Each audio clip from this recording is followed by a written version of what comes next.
Welcome to Blizzard Fire. We hope this video helps fire up your solution. In this video, I will explain how to apply for property tax online.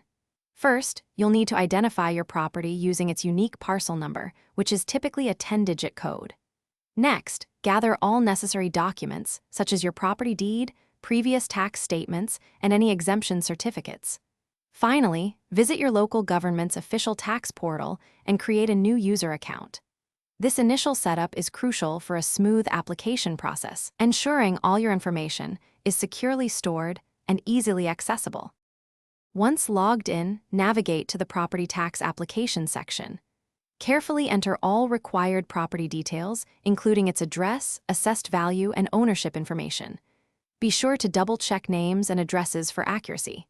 Then, upload your supporting documents, ensuring they meet the specified file formats, often PDF or JPEG, and size limits, typically under 5 megabytes per file.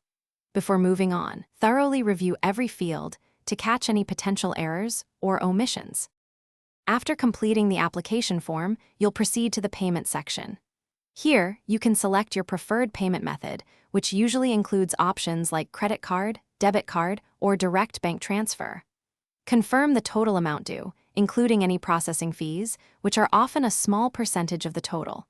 Once you've made your payment, submit your application. It's essential to save or print the confirmation receipt for your records, as it serves as proof of your submission. After successfully submitting your online property tax application, it's a good practice to monitor its status through the same online portal. You should also expect to receive a confirmation email within 24 hours, acknowledging your submission.